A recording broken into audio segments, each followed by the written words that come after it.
Stéphane avait une petite amie avec laquelle il était il y a 3 ans. Elle s'appelait Sydney. Quand ils étaient en couple, elle est soudainement devenue très collante un jour. Elle lui demandait des centaines de fois par jour si Stéphane l'aimait. Et au bout d'un moment, il en a eu tellement marre qu'il a rompu.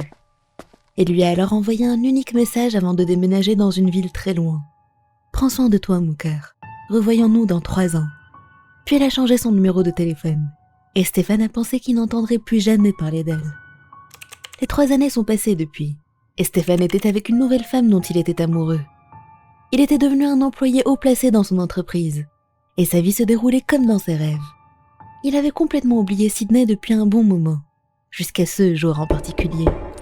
Ce jour-là, il a entendu frapper à sa porte, et lorsqu'il est allé ouvrir, il est tombé nez à nez avec elle. Son ex Sydney. Il en a eu la chair de poule. Comment avait-elle trouvé sa nouvelle adresse ? Mais ce qui l'a encore plus terrifié, c'était son visage. Sa mâchoire avait été sévèrement modifiée, donnant l'impression qu'il n'avait même plus de mâchoire. Son nez était terriblement pointu, comme si l'implant de soie allait percer sa peau à n'importe quel moment. Ses yeux, son front, ses joues, et quasi tout le reste de son visage avaient anormalement changé, comme dans une scène de film d'horreur.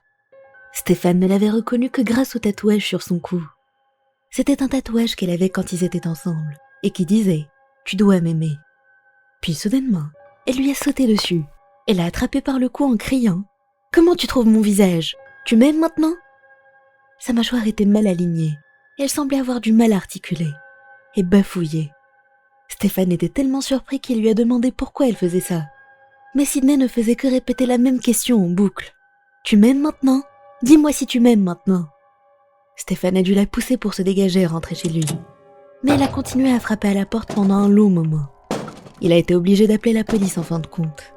Il s'est avéré que Sydney avait subi pas moins de 100 chirurgies esthétiques illégales depuis leur rupture.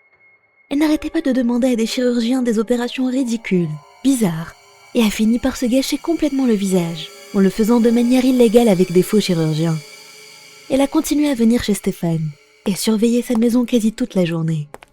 Elle lui demandait en criant pourquoi ce n'était pas assez, si elle devait rapetisser son nez encore plus, ou s'élargir davantage les yeux. Elle avait l'air complètement folle.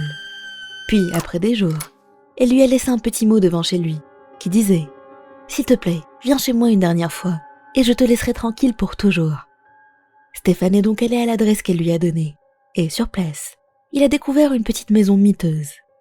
La porte d'entrée était légèrement ouverte. Stéphane a jeté un œil à l'intérieur, et a aperçu une silhouette de femme se tenant dans le salon. Il a ouvert la porte, pensant que c'était Sydney, et il a entendu crier « Comment tu me trouves maintenant ? Tu me trouves jolie ? Tombe amoureux de moi, maintenant !» Mais la femme n'était pas Sydney. C'était une poupée Barbie grandeur nature. Sydney tenait la poupée par derrière, et prétendait que c'était elle. Stéphane était perturbé, mais il l'a été encore plus quand il a vu que la main de la poupée tenait un couteau. Elle s'est jetée sur lui avec la poupée, en lui hurlant que ce n'était pas le physique qui comptait, mais ce qu'il y avait dans le cœur. Elle a plongé le couteau vers son torse, et Stéphane a réussi à l'esquiver de justesse. Il s'est enfui de la maison en courant de toutes ses forces, et a appelé la police. Plus tard, elle a été arrêtée, et c'est là que Stéphane a découvert qu'elle souffrait d'une grave maladie mentale depuis un bon moment. Ce qui était encore plus choquant, c'est qu'elle avait demandé au chirurgien de lui enlever son cœur, et le greffer dans le corps d'une poupée Barbie.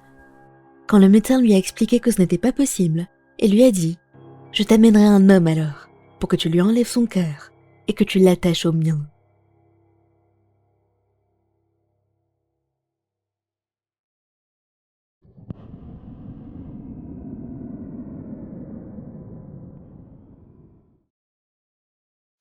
Je m'appelle Kenna, et ce que je vais vous raconter ne m'est pas arrivé directement. Mais j'ai pu en être témoin de très près, et j'en suis encore choquée. Voici l'histoire. J'étais au collège à ce moment-là. On venait de démarrer une nouvelle année scolaire, et j'avais mes amis proches avec moi. Appelons-les Abby, Dani, Ange, Shera et Aline. Pour vous donner un peu de contexte, notre salle de classe était plutôt miteuse et mal entretenue. Des fenêtres fissurées avec des bouts manquants, et des lézards qui se promenaient au plafond entre les 3 pauvres ampoules nues. Vous voyez l'image. La classe était tout le temps dégueulasse parce que mes camarades n'en prenaient pas soin. C'était vraiment une des pires promos où j'ai été. Ce jour-là, un des profs était absent, pendant je ne sais combien de temps. Le prof de la matière suivante était supposé être là en revanche, et nous l'avons attendu dans la classe. Mais finalement, il n'est pas venu non plus, et nous sommes restés seuls. Ma promo étant vraiment mal élevée, les autres ont commencé à faire tout ce qui leur passait par la tête. Les plus méchants harcelant d'autres camarades plus réservés. D'autres parlaient au téléphone, ou encore activaient leur flash parce qu'il pleuvait ce jour-là, et qu'il faisait sombre. J'étais assise à ma place à côté d'Abby, quand soudainement, un énorme coup de tonnerre a éclaté, faisant trembler le sol et sauter le courant. Mais tout le monde s'en fichait, et j'ai continué à passer le temps en parlant à mon ami. Je n'avais pas de portable à ce moment-là, donc je m'ennuyais beaucoup. C'est là qu'Aline et Danny ont soudainement commencé à pleurer et à sangloter. Je ne savais pas pourquoi, et nos camarades les ont entourés pour leur demander ce qui n'allait pas. Danny tremblait, et Aline sanglotait sans pouvoir s'arrêter. Finalement, Danny s'est expliqué. Aline et elle étaient en train de papoter, en refaisant leur coiffure. Pour vous donner le contexte, elles s'étaient assises derrière moi par terre, quand quelque chose sous ma chaise a attiré leur regard. Et là, elles ont vu une fille les fixer, avec sa tête tordue. Le plus effrayant, c'était que les yeux de cette fille étaient entièrement rouges. C'était ça qui les avait fait crier. Le lendemain matin, mon amie Abby m'a raconté ce qui lui était arrivé une fois, quand elle était venue tôt pour ouvrir la classe. Dans notre école, c'étaient les élèves qui obtenaient la clé à tour de rôle pour ouvrir les portes le matin. Donc ce jour-là, Abby est venue plus tôt comme prévu, et elle était sur le point d'ouvrir la classe, quand elle a vu une fille à l'intérieur. Elle a regardé par la fenêtre, et la fille était assise dans un placard près du bureau. Abby était persuadée que c'était un fantôme, et qu'elle hantait notre école. Quand j'ai entendu ça, j'ai senti la chair de poule m'envahir. Je n'ai pas envie d'y croire, mais en même temps, notre école avait été réellement construite dans un ancien cimetière. Et même si je n'ai personnellement jamais vu cette fille, cette histoire m'a terrorisée pendant mes années de collège. Je suis reconnaissante de n'être jamais tombée sur elle.